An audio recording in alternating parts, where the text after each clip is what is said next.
Hello प्यारे बच्चों, मैं सीए वंदना गुप्ता। मेरे सामने बच्चों की बहुत सारी क्वेरीज आई थी कि मैम अब हमने ट्वेल्थ कर लिया है, अब हम ट्वेल्थ के बाद करें तो करें क्या। तो बच्चों, अब ये बच्चों के सामने बहुत बड़ी समस्या होती है कि ट्वेल्थ के बाद वो करे तो करे क्या। किसी को मनी प्रॉब्लम होती है, किसी को क्या कहते हैं, उतना पैशंस या फिर डिटर्मिनेशन की प्रॉब्लम होती है, किसी के पास उतना टाइम अवेलेबल नहीं होता कि जो बड़े बड़े कोर्सेज में लगाया जाए जो टाइम। तो उन सब बातों को कंसिडर करते हुए कि मैम क्या क्या ऑप्शन ऐसे हो सकते हैं कि जो हमारा लाइफ है उसमें वो हम एक अच्छा करियर बना सके।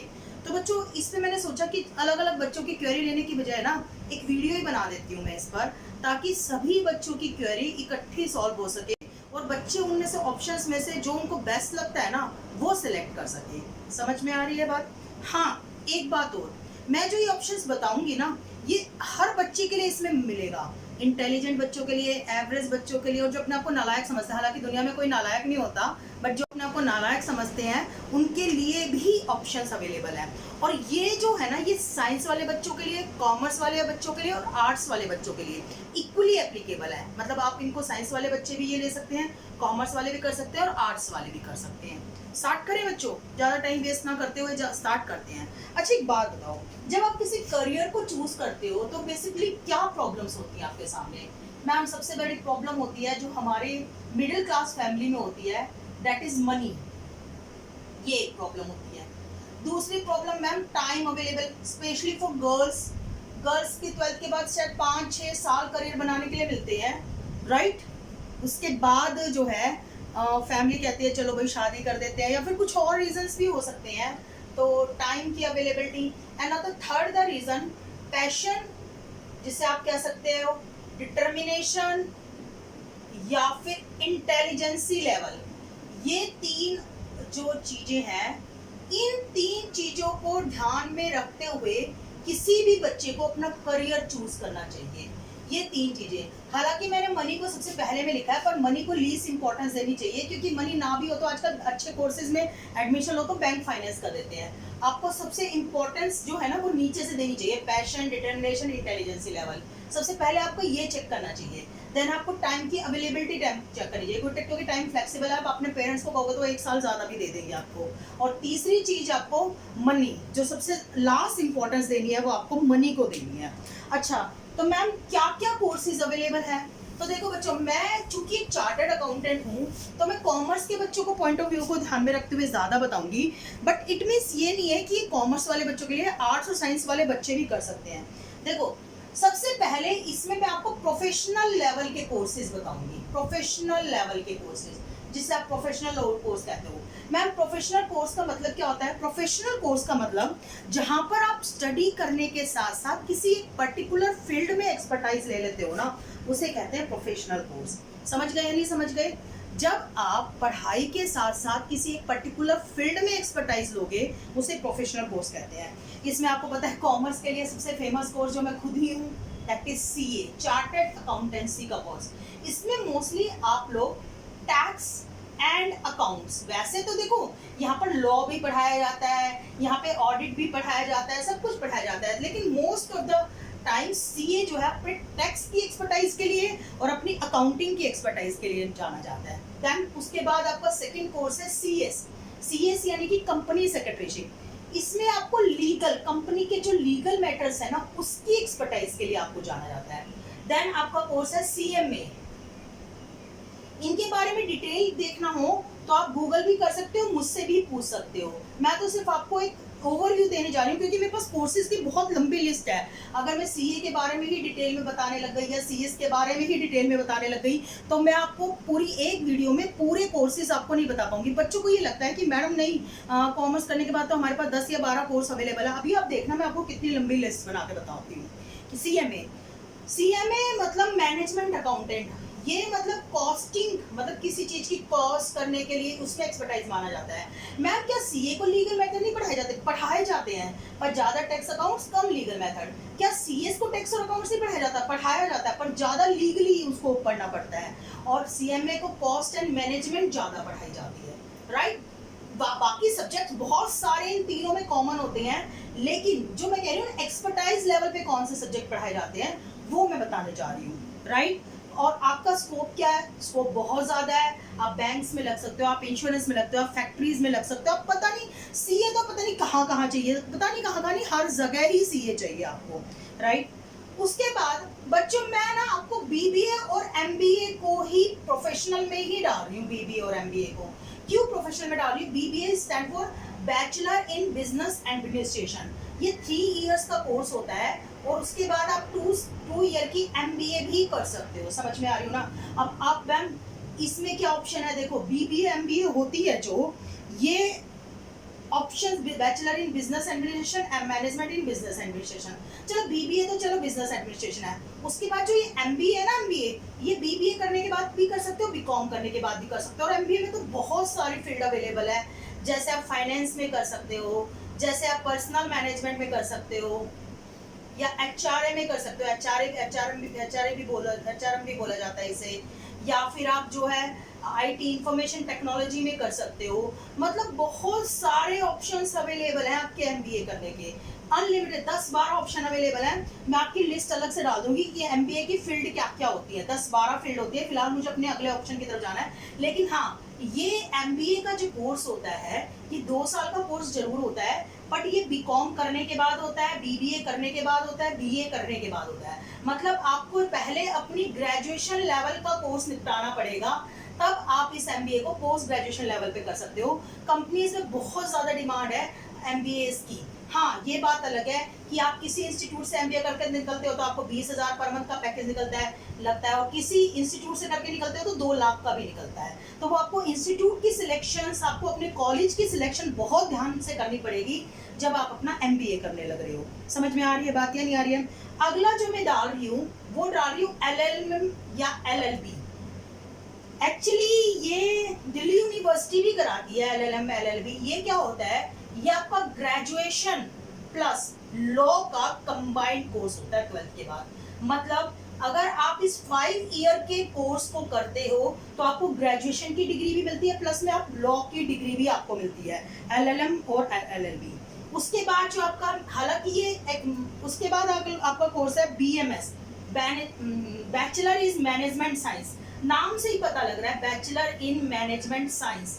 मैनेजमेंट साइंस यानी कि मैनेजमेंट पढ़ते हो यहाँ पर आप, कंपनियों को कैसे मैनेज किया जाता है।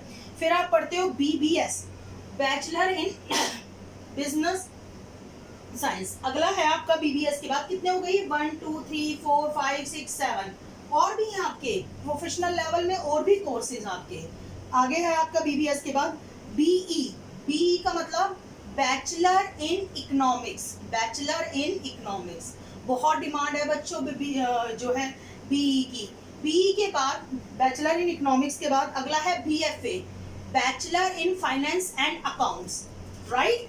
तो ये आपके, मैं कुछ लोग ये कहते हैं कि मैम ये डिग्री कोर्स है। ठीक है बच्चों, मैं डिग्री कोर्स है, ये डिग्री कोर्स है। मैं नहीं कह रही कि ये डिग्री कोर्स नहीं है, इससे आपको डिग्री मिलती है, बट ये डिग्री कोर्स होने के साथ साथ मैं इनको प्रोफेशनल कोर्स मानती हूँ। क्यों प्रोफेशनल कोर्स मानती हूँ?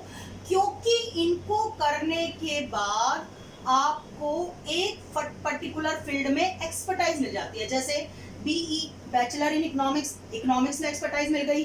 BFA bachelor in finance and account, finance and account में एक्सपर्टाइज मिल गई। मैनेजमेंट स्टडीज में एक्सपर्टाइज मिल गई। लॉ में एक्सपर्टाइज मिल गई, है ना। बिजनेस एडमिनिस्ट्रेशन में एक्सपर्टाइज मिल गई, टैक्स अकाउंट्स में, लीगल में, कॉस्टिंग में। तो आपको क्या है, अलग अलग फील्ड में आपको एक्सपर्टाइज मिल जाती है। तो ये आपकी कोर्सेज की फर्स्ट फील्ड हुई जिसे हम कहेंगे प्रोफेशनल फील्ड्स। मैं इसको प्रोफेशनल का नाम देती हूँ। हालांकि प्रोफेशनल तो सारी है, आगे जो मैं पढ़ाऊंगी वो भी प्रोफेशनल ही है, सिर्फ एकेडमिक वाली लाइन को छोड़ के। पर फिर भी इसको मैं पर्टिकुलरली कॉमर्स से रिलेटेड मानती हूँ, इनको मैं कॉमर्स से रिलेटेड मानती हूँ। तो क्या मैम ये आर्ट्स और साइंस वाले बच्चे नहीं कर सकते? आपको पता है मैं सीए हूँ, मैंने साइंस से 12th कर रखी है, आपको पता है ना। सीए में 30% स्टूडेंट साइंस स्टूडेंट एडमिशन लेता है, राइट। और 10% स्टूडेंट आर्ट्स वाला बच्चा एडमिशन लेता है और क्लियर भी करता है। तो ये बात नहीं है कि ये कोर्सेज साइंस और आर्ट्स वालों के लिए अवेलेबल नहीं है, ये सारे के सारे कोर्सेज साइंस और आर्ट्स वाले के लिए अवेलेबल है। अच्छा, आज जो मैं कोर्सेज आपको बता रही हूँ ना, ये नहीं है कि मैं कॉमर्स की हूँ तो मैं कॉमर्स वाले ही कोर्स बताऊंगी। कई बार बच्चे को ऐसा लगता है यार 12th में तो मैंने अकाउंट्स ले लिया पर अब मुझसे नहीं समझ रहा, मेरा इंटरेस्ट नहीं बन रहा, तो मैं वो आपके वो कोर्सेज में बताऊंगी जिसमें आप अकाउंट्स को छोड़ सकते हो। राइट, ओके, चलिए ठीक है। तो ये आपके फर्स्ट लेवल के कोर्स जिनको मैंने प्रोफेशनल की कैटेगरी में डाला हुआ है, ये आपके। Now academic courses, academic courses में मैं आपके जो है डाल रही हूँ जो पर्टिकुलर ग्रेजुएशन की डिग्री देते हैं, हालांकि वो भी आपको एक्सपर्टाइज देते हैं बट मैं उनको एकेडमिक में डाल रही हूँ। मेरी बाइफिकेशन है, ये कहीं पर है नहीं, जो मेरी सोच है मैं उसके अकॉर्डिंग बना रही हूँ लिस्ट। जो सेकेंड वाले कोर्स हैं दैट इज एकेडमिक कोर्स। आप कहोगे कि मैम एकेडमिक कोर्स में आप पहला कोर्स कौन सा डाल रहे हो? पहला कोर्स आपका वही फेवरेट, आप है ना स्क्रीनशॉट ले लेना, BCom programme plus BCom honours. आप कहोगे मैम क्या करें बीकॉम प्रोग्राम ऑनर्स करके, 12 से लेके 15,000 महीने की जॉब भी नहीं मिलती। मैंने कब कहा है बीकॉम प्रोग्राम और बीकॉम ऑनर्स करो साथ में? आप एक काम करो, इसके साथ ई कॉमर्स कर लो। बीकॉम प्रोग्राम बीकॉम ऑनर्स में इतनी मेहनत थोड़ी ना लगती है, इसके साथ ई कॉमर्स कर लो। ई कॉमर्स में आप अपना जीएसटी सीख लो, आप अपना इनकम टैक्स सीख लो, आप अपना टैली सीख लो, आप अपना वर्ड सीख लो, आप अपना एक्सेल सीख लो, आप अपना पावर पॉइंट सीख लो। राइट, आप अपने कंपनीज के मैटर्स सीख लो। तो वो सारे मैटर्स जब आप सीख लोगे तो आप परफेक्ट अकाउंटेंट बन जाओगे। राइट, तो आप इसके साथ ये भी कर सकते हो, है ना। वो कॉम्बिनेशन परम्यूटेशन आपको बनाना है कि आपको क्या परम्यूटेशन कॉम्बिनेशन चाहिए। Right, now second on eco honours, बहुत डिमांड में है इको ऑनर्स और बहुत टफ कोर्स है, बहुत मुश्किल से दिल्ली यूनिवर्सिटी में तो 98% की कट ऑफ जाती है इको ऑनर्स के लिए। बच्चों को सोचता है बीकॉम ऑनर्स ही है, नहीं इको ऑनर्स, पर करना उसी को है जिसकी इको में परफेक्शन हो। अच्छा, फिर आप बीएससी कर सकते हैं। मैम बीएससी तो साइंस वाले करते हैं, नहीं कॉमर्स वाले और आर्ट्स वाले भी कर सकते हैं। किस में कर सकते हैं बीएससी? अप्लाइड मैथमेटिक्स में। अप्लाइड मैथमेटिक्स में आप बीएससी कर सकते हो। बीएससी करने के बाद आप जो है बीएससी कर सकते हो स्टैटिस्टिक्स में। जिसको स्टैटिस्टिक्स में इंटरेस्ट है वो स्टैटिस्टिक्स में बीएससी कर सकता है, जिसको मैथमेटिक्स में इंटरेस्ट है वो बीएससी में अप्लाइड मैथमेटिक्स में कर सकता है, इको ऑनर्स कर सकता है, बीकॉम प्रोग्राम कर सकता है, बीकॉम ऑनर्स कर सकता है। और उसके बाद पता है बच्चों, ये तो ग्रेजुएशन डिग्री के कोर्स है, ये ग्रेजुएशन डिग्री के कोर्स है 12th के बाद। आप इसमें और एक्सपर्टाइज करना चाहो तो बीकॉम के बाद एमकॉम करो, है ना। इको ऑनर्स के बाद जो है एमए होती है इको में, तो वो करो, है ना। मैथमेटिक्स में भी एमए मैथ्स होती है, तो उस तरीके से आप लोग फिर और ज़्यादा एक्सपर्टाइज कर सकते हो। आप मैथ्स के टीचर लग सकते हो, आप स्टैट्स के टीचर लग सकते हो, आप अकाउंट्स बन सकते हो, आप इको ऑनर्स करके एक इकोनॉमिक्स बन सकते हो, आपको पता ही है। राइट, हमारे तो प्राइम मिनिस्टर भी एक अच्छे इकोनॉमिक्स रह चुके हैं। क्लियर हो गई बात, ये नहीं हो गई? तो ये सारे आपके जो हैं ये एकेडमिक कोर्स हैं। तो देखो वहाँ पर मैंने 8-10 कोर्सेज की लिस्ट यहाँ पर वो बना दी थी, 4 ये हो गए, 12-13 कोर्सेज की लिस्ट बना चुकी हूँ। मैम बस इतनी ही है? नहीं बच्चों, आप करने वाले बनो, लिमिट्स नहीं है। उसके बाद अब आप बच्चों, मैं आपको कुछ कोर्सेज ऐसे बता रही हूँ जो स्किल बेस्ड कोर्स है, आप इनके स्क्रीनशॉट जरूर लेते जाना। स्किल बेस्ड कोर्स जिसमें आपको स्किल्स बढ़ानी पड़ती है, मतलब ये कोर्स तो होते हैं पर ये प्रैक्टिस से परफेक्ट होते हैं, समझ में आ रहे ना। इसमें आपको अपनी स्किल बढ़ानी पड़ती है, जैसे डिजाइनिंग के कोर्स, डिजाइनर कोर्स। डिजाइनर में कौन से बच्चों? फैशन डिजाइनिंग कोर्स, आप फैशन डिजाइनर बन सकते हो, है ना। किसी को ड्रेस डिजाइन करती है, किसी को कुछ भी डिजाइन करना है बच्चों, BFD होता है, बैचलर इन फैशन डिजाइनर। और इसमें भी पता है बहुत सारी ब्रांच होती है, ड्रेस डिजाइनिंग, हेयर डिजाइनिंग। आपको पता है मेरे एक स्टूडेंट के पापा एक 5 स्टार होटल में लगे थे, वो सिर्फ क्या करते थे, 5 स्टार होटल के कस्टमर को में आते थे ना जो कस्टमर, उनके सिर्फ हेयर स्टाइलिस्ट थे वो। राइट, और उसी में उनकी अर्निंग मेरे ख्याल से 40 से 50 हज़ार रुपये पर मंथ थी, ज़्यादा तो नहीं थी, बट यहाँ एक डिसेंट लाइफ वो जी रहे थे उस अर्निंग में। तो फैशन डिज़ाइनर का कोर्स है, फैशन डिज़ाइनिंग में भी ड्रेस डिज़ाइनिंग, हेयर डिज़ाइनिंग, बहुत सारे कोर्सेज हैं बच्चों। Interior designing, yes interior designing, yes of course science वाले लेवल के अकॉर्डिंग आर्किटेक्ट तो नहीं बन पाओगे, बट यस इंटीरियर डिजाइनिंग, एक बेसिक इंटीरियर डिजाइनर आप बन सकते हो। कैबिन क्रू के कोर्स कर सकते हो आप। कैबिन क्रू, कैबिन क्रू कौन होते हैं? जो मतलब कि एयरप्लेन्स में या जो है उनमें रहते हैं, जो कैबिन संभालते हैं, वहाँ का कामकाज को संभालते हैं। या फिर आप एयर होस्टेस, लड़कियां स्पेशल लड़कों के लिए भी एयर होस्टेस के हैं, तो ये आप कैबिन क्रू और एयर होस्टेस में जा सकते हो। मैं तो आपको लिस्ट बनाई जा रही हूँ ताकि आपको एक ओवरव्यू आ जाए। आपको पर्टिकुलर किसी एक कोर्स के बारे में जानना है तो मुझसे पर्सनली कांटेक्ट करो। आप डिफेंस में, तो डिफेंस तो नहीं डालेंगे इसमें, डिफेंस में आगे डालूंगी। आप इवेंट मैनेजमेंट कर सकते हो। इवेंट मैनेजमेंट यानी कि आपको पता है आजकल लोग अपनी शादियां में अपना मैनेजमेंट खुद नहीं करना चाहते, तो आप शादी ऑर्गेनाइज करा सकते हो। आपने वो मूवी देखी है ना, कौन सी थी, बैंड बाजा बारात, उसमें इवेंट मैनेजमेंट था ना। तो आप जो है इसमें BEM होता है, बैचलर इन इवेंट मैनेजमेंट, और इसमें फिर MBA लेवल के भी कोर्स होते हैं बच्चों। आगे मैं तो 12th लेवल के बता रही हूँ, आप इसको फर्दर एक्सटेंड कर सकते हो आप एक्सपर्टाइज लेने के लिए। तो आप इवेंट मैनेजमेंट कर सकते हो जिसमें आप किसी की शादी, किसी के बर्थडे, बहुत सारे फंक्शंस हैं जो आप ऑर्गेनाइज करा सकते हो लोगों के, राइट। आप फॉरेन लैंग्वेज में कोर्स कर सकते हो। फॉरेन लैंग्वेज आपको पता है मल्टीनेशनल कंपनीज इंडिया आती हैं, वहाँ के लोगों से डील करना पड़ता है, तो आप जो है फॉरेन लैंग्वेज सीख सकते हो, जापानी, फ्रेंच, चाइनीज, तो आप ये सारी लैंग्वेजेस सीख सकते हो। आप होटल मैनेजमेंट कर सकते हो।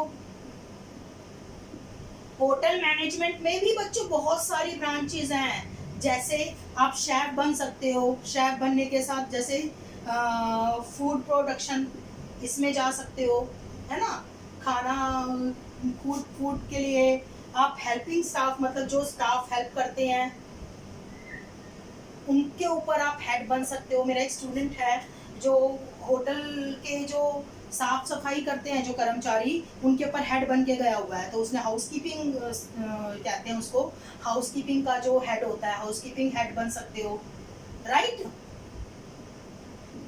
तो आप ये वाला कोर्स करते हो। आपको पढ़ने में इंटरेस्ट है, आप इनमें जा सकते हो ना, इनमें इतनी पढ़ने की जरूरत नहीं पड़ती जितनी CS में पढ़ने की जरूरत कर सकते हो। आप ट्रैवल मैनेजमेंट कर सकते हो। ट्रैवल मैनेजमेंट, लोगों की ट्रिप ऑर्गेनाइज करा सकते हो, राइट। इसमें आप अपनी पर्सनल एजेंसी भी खोल सकते हो ट्रैवल मैनेजमेंट में, और आप किसी ट्रैवल मैनेजमेंट कंपनी में जॉब भी कर सकते हो, तो आप ट्रैवल मैनेजमेंट कर सकते हो। समझ में आ रही है बात? समझ में आ रही है। इसके बाद आप मास कम्युनिकेशन और जर्नलिज्म में जा सकते हो। Mass communication and journalism. इसके बाद आपको टीवी में, FM में, प्रिंट मीडिया मतलब न्यूज़पेपर, मैगजीन, इसमें आपको जॉब मिल सकती है। टीवी में या फिर रेडियो में, इसमें आपको जॉब मिल सकती है। जरूरी नहीं है इसमें जॉकी की ही जॉब हो बच्चों, पीछे भी तो स्टाफ होता है, टेक्निकल स्टाफ होता है। एक मूवी बनाते हैं तो मूवी बनाने के पीछे कितना टेक्निकल स्टाफ होता है, वीडियोग्राफी के लिए स्टाफ होता है, फिर उसके बाद साउंडिंग के लिए स्टाफ होता है, तो वो सारी चीज़ें आप वो सब चीज़ों में जा सकते हो। आप रिपोर्टर बन सकते हो, तो बहुत सारे ऑप्शंस हैं अवेलेबल। आपको लगता है कि मैम मास कम्युनिकेशन और जर्नलिज्म का मतलब जो टीवी में सामने दिखे दैट इज जर्नलिज्म, वो होता है ना, जो रेडियो में जॉकी बनता है, जो रेडियो में बोलता है, वो जर्नलिज्म नहीं बेटा। एक वो तो सामने का फ्रंट पेज स्पेस होता है, पीछे भी तो इतना टेक्निकल स्टाफ वर्क करता है, तो आप उस टेक्निकल स्टाफ की तरफ आप उस सब में जा सकते हो। तो 6-7 कोर्स ये हो गए। अभी इसमें अभी और लिस्ट अभी हमारी खत्म नहीं हुई है, अभी हमारी लिस्ट और भी है। मास कम्युनिकेशन में रिपोर्टर वगैरह बन सकते हो, तो ये सारी चीज़ें आप कर सकते हो, है ना। उसके बाद और आप कौन कौन से कोर्स कर सकते हो बताओ? पब्लिक रिलेशन ऑफिसर बन सकते हो, यस पब्लिक रिलेशन ऑफिसर। कंपनियां आजकल ये इसमें बकायदा उन कंपनियों ने बनाया हुआ है, डिपार्टमेंट्स बनाए हुए हैं पब्लिक रिलेशंस में, जो कंपनियों को क्लाइंट्स ला के देते हैं, है ना। बेसिकली जिसे हम कहते हैं ना यार कि क्लाइंट ला के दिया, एजेंट, आज उसको पब्लिक रिलेशन बोल लो, एजेंट बोल लो, है ना, राइट। तो आप इस सब में जा सकते हो। तो ये सारे कोर्सेज हैं। और क्या कर सकते हो? यस आर्ट परफॉर्म कर सकते हो, परफॉर्मिंग आर्ट के जो भी काम है। परफॉर्मिंग आर्ट में मतलब, परफॉर्मिंग आर्ट में आप किसी को, आप डांस सीख सकते हो, आप म्यूजिक सीख सकते हो, म्यूजिक के बाद आप जो है ड्राइंग सीख सकते हो, आप पेंटिंग सीख सकते हो, या कोई एक्सपर्टाइज नॉलेज, आप जैसे अबैकस आजकल स्कूलों में बहुत चला हुआ है, वो सीख सकते हो। तो आप ऐसी कोई भी एक्सपर्टाइज नॉलेज लेके आपको पता है स्कूल्स में जॉब्स मिलती हैं आजकल, गली गली में डांस स्कूल खुले हुए हैं, म्यूजिक स्कूल खुले हुए हैं, आप अपना काम भी कर सकते हो। तो ये सारे काम आप कर सकते हो। फिर उसके बाद ये जो है आपके स्किल बेस्ड कोर्स हैं जो मैं आपको बता रही हूँ। उसके अलावा कुछ कोर्स और हैं, जैसे आप टीचिंग में जा सकते हो। टीचिंग में स्किल बेस्ड में नहीं डालूंगी, टीचिंग में आप क्या क्या कर सकते हो बताओ। बीएलएड कर सकते हो, है ना। बीएलएड के बाद बीपीईडी कर सकते हो, बीपीईडी के बाद डीएलएड कर सकते हो। आप कहोगे कि मैम ये क्या है, ये फुल फॉर्म है ना, आप खुद जाके देख लेना, मैं आपको या फिर अलग से बता दूंगी। अभी इस वीडियो को ज्यादा लंबा नहीं करेंगे, ठीक है। मैं आपको छोटा छोटा बताती हूँ। जैसे टीचिंग में अगर आपको जूनियर टीचर लगना होता है तो आपको जेपीटी करना पड़ता है। फिर अगर आपको और थोड़ा सा सीनियर लेवल पे टीचर बनना होता है तो आपको पोस्ट ग्रेजुएशन करनी पड़ती है। फिर आपको सीटेट देना पड़ता है। अगर आपको कॉलेज में टीचर बनना होता है तो नेट करना पड़ता है, national eligibility test. Permanent teacher अगर आपको कॉलेज में पक्की वैकेंसी चाहिए तो आपको पीएचडी करनी पड़ती है। तो वो आप अपनी फील्ड में जा सकते हो। आपने बीकॉम किया, बीकॉम के बाद कर लो, है ना, बीकॉम या 12th के बाद कर लो जेबीटी वगैरह। बीकॉम किया तो बीकॉम के बाद आप एमकॉम के बाद आप नेट दे सकते हो, पीएचडी कर सकते हो, सीटेट कर सकते हो। वो आपकी टीचिंग लाइन में बहुत सारे ऑप्शन अवेलेबल हैं जिनको आप कर सकते हो। आप सोशल वर्क में भी जा सकते हो, सोशल वर्क, इसके भी कोर्स होते हैं। आपको पता है इंडिया में कितने सोशल वर्क सर्विसेज है ना। तो इसमें होता है बैचलर इन सोशल वर्क का कोर्स, तो आप सोशल वर्क में भी जा सकते हो। तो वो आप सब कर सकते हो। क्लियर हो रही है बात, ये नहीं हो रही है? अच्छा, और क्या ऑप्शन अवेलेबल है? Most of the favourite option जो होता है वो होता है, अब आप ये देखो 10-12 ऑप्शन, वो 5-6 ऑप्शन, ये 10 ये मैं गिना चुकी। तो 25-26 ऑप्शन तो मैं आपको बता चुकी हूँ। आप देखो आपका इंटरेस्ट किस में है, आप क्या कर सकते हो अपनी लाइफ में, तो आप उसके अकॉर्डिंग आप एडजस्ट कर सकते हो अपने कोर्सेज को। बच्चों देखो, एक बात बताऊं मैं आपको, कोर्सेज की कोई लिमिट ही नहीं होती है ना। अब ब्यूटिशियन के कोर्स कहते हैं या फिर मेकअप आर्टिस्ट के कोर्स कहते हैं। अब मेकअप आर्टिस्ट में भी अंदर जाके वेराइटीज हो जाती हैं। कुछ मेकअप आर्टिस्ट ऐसे होते हैं जो सिर्फ ब्राइडल का मेकअप करते हैं, कुछ मेकअप आर्टिस्ट ऐसे होते हैं जो ये फैशन शो होते हैं उनकी मॉडल्स का मेकअप करते हैं सिर्फ। तो वहाँ भी जाके आपकी एक्सपर्टाइज लेवल हो जाती है। समझ में आ रही है बात या नहीं आ रही है? इसके बाद उसके बाद 10 तक तो बता दिए थे। इसमें एक्चुरियल वैल्यूएशन कर सकते हो। ये इसको ये समझ लो कि ये ज्योतिषी होता है अकाउंट्स का, फ्यूचर में क्या होने वाला है किसी कंपनी में उसका एस्टिमेट करता है। जैसे मैं आपको एक एग्जांपल बताती हूँ। एक एलआईसी है, एलआईसी अगर एक इंश्योरेंस कराती है लोगों का, वो कहती है कि अगर डेथ हो जाएगी तो इतने पैसे मिलेंगे। मान ली एलआईसी कंपनी ने 100 लोगों का इंश्योरेंस कराया और 100 लोगों की डेथ हो गई, तो एलआईसी कंपनी तो बर्बाद हो जाएगी। तो कोई तो कैलकुलेट करता होगा ना कि कितने % लोगों की डेथ हो सकती है या नहीं हो सकती है। कोई तो फ्यूचर का एस्टिमेट करता होगा ना, तो वो एक्चुरियल होता है। एक्चुरियल कर सकते हो आप, तो एक्चुरियल एक अच्छा कोर्स है। फिर आप गवर्नमेंट जॉब की तैयारी कर सकते हो, ये एक अच्छा ऑप्शन है गवर्नमेंट जॉब में। गवर्नमेंट जॉब में आप 12th के बाद एसएससी कर सकते हो, बैंकिंग कर सकते हो। अगर आप ग्रेजुएशन के बाद करना चाहो तो आप आईएएस आईपीएस की तैयारी कर सकते हो। तो ये बहुत सारा, आप किसी भी लेवल से, जूनियर लेवल से लेके सीनियर लेवल तक की तैयारी कर सकते हो। अब आप ये देखिए, आप 12th बाद करना चाहते हैं तो एसएससी बैंकिंग की तैयारी करिए, ग्रेजुएशन के बाद करना चाहते हैं तो वो भी एसएससी बैंकिंग की तैयारी कर सकते हैं। आप ये देखो, क्लरिकल ग्रेड से लेके और इनकम टैक्स और एक्सरसाइज में भी, एक्साइज में, इनकम टैक्स में, जीएसटी डिपार्टमेंट में जितने भी लोग लगे हुए होते हैं वो एसएससी के थ्रू जाते हैं। राइट, समझ में आ रही है ना? जितने भी बंदे हैं वो एसएससी के थ्रू जाते हैं। बस लोअर ग्रेड वालों को क्लरिकल दे दिया जाता है और जिनकी हायर रैंक आती है उनको ऑफिसर ग्रेड की पोस्ट दे दी जा सकती है। आप एनडीए में जा सकते हो, गवर्नमेंट जॉब में एनडीए में जा सकते हो, आप डिफेंस में जा सकते हो। तो आप ये सब भी कर सकते हो, आप इसमें भी जा सकते हो, ये भी आपका ऑप्शंस है। तो बहुत सारे ऑप्शंस हैं। वापस कॉमर्स की तरफ आए, बीकॉम करने के बाद सीएफए कर सकते हो, सर्टिफाइड फाइनेंशियल अकाउंट, ठीक है। सीएफए के बाद सीपीए कर सकते हो। सीपीए यूएसए की अकाउंट की डिग्री है, मतलब यूएस समझ लो, सीए है ये इन यूएसए। आप सीपीए कर सकते हो, बट ये सीएफए और सीपीए करने के लिए ना या तो आपकी ग्रेजुएशन होनी चाहिए या 3-4 साल का एक्सपीरियंस मांगते हैं वो होना चाहिए, वर्किंग एक्सपीरियंस मांगना चाहिए। मतलब ऑप्शंस तो खुले हैं ना आपके पास कि ग्रेजुएशन के बाद आप ग्रेजुएशन पे ही ना टिक जाओ, आप ये कर सकते हो, आप और ऊंचा सोचते हो तो आप CFA CPA तो ये सब आप कर सकते हो, आपके पास है ऑप्शन। समझ में आ रही है बात या नहीं आ रही है? ये सारे ऑप्शन हो गए स्किल बेस्ड। कितने हो गए ये बताओ? 16, 16, 10, 26 और 5, 31 कोर्सेज तो बता दिए। मैम कोर्स खत्म हो गए? नहीं बेटा, अभी और भी हैं, और भी हैं। ठीक है, आप देखो आपको क्या करना है, आप सोचो आपको क्या करना है, राइट?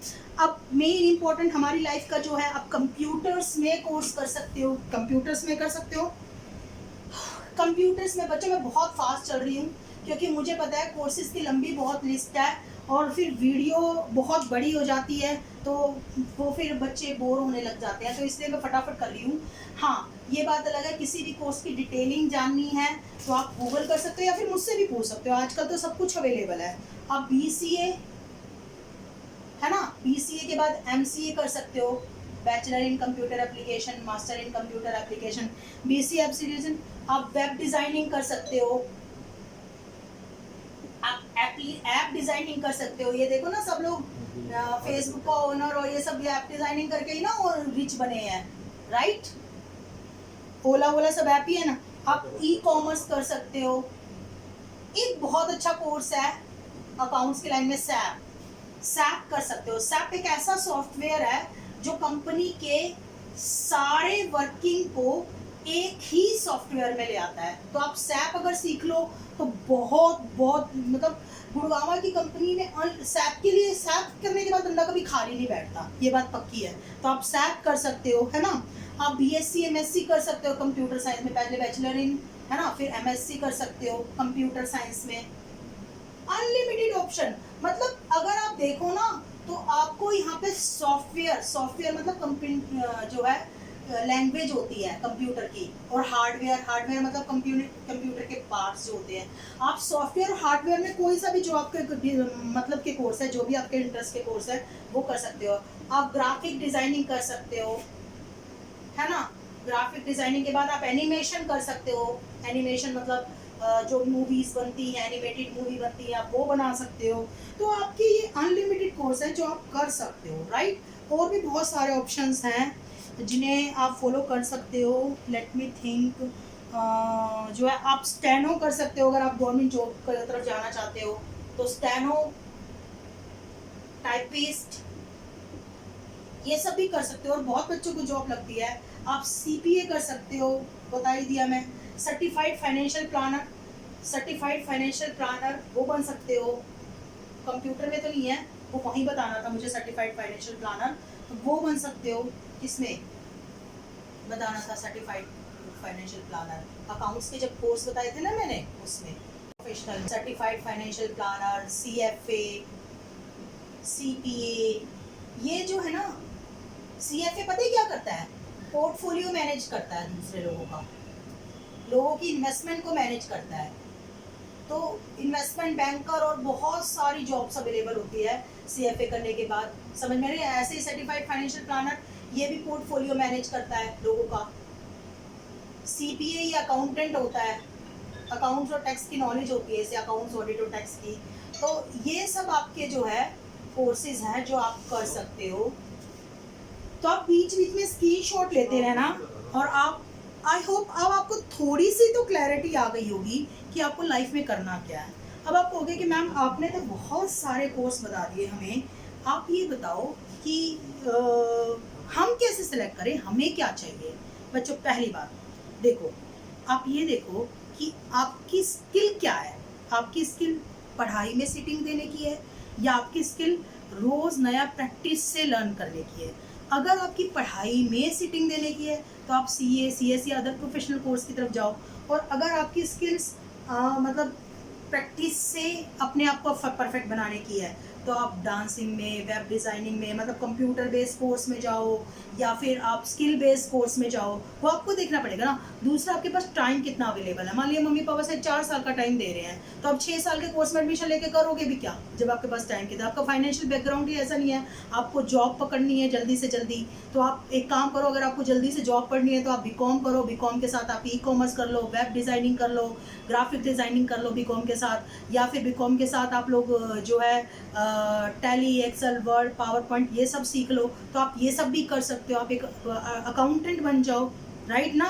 आपको अगर लोगों से मिलना जुलना अच्छा लगता है तो आप पब्लिक रिलेशन में जाओ, होटल मैनेजमेंट का कोर्स करो, तो आप ये सब कर सकते हो। कैबिन क्रू करो, पर्सनैलिटी अच्छी है तो कैबिन क्रू, एयर होस्टेस, तो ये सब कोर्स करो। इसकी कम्युनिकेशन अच्छी है तो लैंग्वेज बेस्ड कोर्स करो, अगर आपकी इंग्लिश में कम्युनिकेशन अच्छी है। क्योंकि अगर आपको लैंग्वेज बेस्ड कोर्स करना है तो आपको दूसरी लैंग्वेज सीखनी है तो पहले इंग्लिश लैंग्वेज आनी ज़रूरी है, क्योंकि बेसिकली कोई भी लैंग्वेज आपको इंग्लिश से ही सिखाई जाती है। बात समझ में आ रही है नहीं आ रही है? नहीं, इतना कंपलसरी भी नहीं है, बट मैं एक आइडिया दे रही हूँ। तो वो आप सोचो कि आप किस तरफ जाने जाते हो। मैम लैंग्वेज बेस्ड कोर्स करने का फ़ायदा क्या है? आपको ट्रांसलेटर की जॉब मिल जाती है ना। जो कंपनियों फॉरेन कोलैबोरेट होता है हमारी कंपनियों का जिस भी दूसरी कंट्री में, मान लीजिए जर्मनी से हमारा किसी कंपनी का फॉरेन कोलैबोरेशन है ना, तो जर्मनी से अगर आपको डील करना है, किसी क्लाइंट से डील करना है, तो हमारी कंपनी का बंदा, हमारी कंपनी का जो भी मैनेजर जाएगा वो अपने साथ एक ट्रांसलेटर जाके लेके जाएगा जिसको जर्मन भी आती हो, ताकि वो क्लाइंट जो भी बात कहे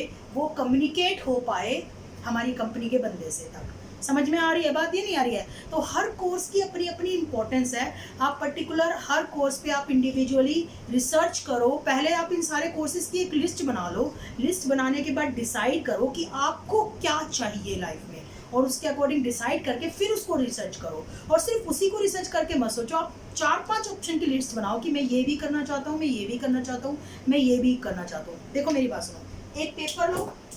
पेपर लेने के बाद कोर्स 1, कोर्स 2, कोर्स 3, मान लीजिए 3 कोर्स आपने सिलेक्ट किए। तीनों की मेरिट्स और डीमेरिट्स, मतलब जो उनको करने से जो आपको फायदा होगा और जो आपकी प्रॉब्लम आएंगी, देखो ना उन कोर्सेज को करने में जो प्रॉब्लम आएगी उनकी लिस्ट बना लो। लिस्ट बनाने के बाद आपको सिलेक्शन इजी पड़ जाएगा। आपको कहोगे मैम कौन इतनी मेहनत करेगा? भैया एक बात बताओ, 3 साल किसी कोर्स में मेहनत करने के बाद आपको पता लगा कि ये कोर्स तो आपके लिए था ही नहीं, तो आपके तो 3 साल वेस्ट हो गए। जब आपको 3 साल बाद पता लगेगा कि ये कोर्स आपके लिए नहीं था, तो उससे पहले 3 साल पहले ही, अभी क्यों नहीं 2 दिन की मेहनत कर लो कोर्स की सिलेक्शन करने से पहले। ये मत सोचा करो कि हमारा पड़ोसी सीए कर रहा है तो मैं भी सीए करूंगा उसको दिखाने के लिए। मैंने सीए से ज़्यादा जो है सफल होते हुए एमबीए देखे हैं, एमबीए से ज़्यादा सफल होते हुए गली में मोमोज बेचने वाले को देखा है। तो आप ये मत कभी सोचना कि बराबर वाले ने ये किया है तो मैं भी ये करूँगा। आप अपना इंटरेस्ट देखो, आप अपना सामर्थ्य, पोजीशन, डिटर्मिनेशन, जो भी कहते हैं वो देखो, आप अपनी टाइम की अवेलेबिलिटी देखो, उसके अकॉर्डिंग आप अपने कोर्स को डिसाइड करो। और मेरिट और डीमेरिट जरूर बताना अपने कोर्सेज के। मेरिट डीमेरिट का मतलब उसके प्लस पॉइंट और उसको करने में जो प्रॉब्लम आएगी यानी कि उसके माइनस पॉइंट, और जब कंपैरिजन करके तब आप अपने कोर्स को सिलेक्ट करना। मैं कहती हूँ लाइफ में, फिर मैं कहती हूँ कि सही कोर्स चॉइस हो जाएगा, लेकिन 70% से ज़्यादा चांस है कि सही कोर्स चूज हो जाएगा। अदरवाइज मैं आपको गारंटी देती हूँ, आप अपने मम्मी पापा अंकल आंटी से पूछ के देखना, वो 35 ईयर के हो जाते हैं, उनमें से मैक्सिमम लोग ये कहते हैं कि हम जो लाइफ में करना चाहते थे वो हमने नहीं किया, हम उसके अलावा दूसरे फील्ड में घुस गए। समझ गए या नहीं समझ गए? राइट? 35 ईयर के बाद लोगों को समझ में आता है एक्चुअली उन्होंने करना क्या था लाइफ में। तो इसलिए बोल रही हूँ, अभी से डिसाइड करोगे तो ढंग से डिसाइड कर लो सारे कोर्सेज को कंपैरिजन करके। ठीक है, आई होप मेरी वीडियो आपको हेल्प करेगी। अगर हेल्प करेगी, वैसे तो मैं शेयर करने को अपनी वीडियो को कभी नहीं कहती, बट मुझे लगता है कि स्टूडेंट्स को अगर ये हेल्प कर पाई तो मेरी थोड़ी सी मेहनत सक्सेसफुल हो जाएगी। तो प्लीज़ मेरी इस वीडियो को ज़रूर शेयर कर देना। अदरवाइज आप मेरे चैनल पे देखते होंगे, मैं कभी ना तो सब्सक्राइब करने को कहती और ना ही शेयर करने को कहती। ये फर्स्ट वीडियो है जिसके लिए मैंने आपको शेयर करने को बोला है। Thank you so much, bye.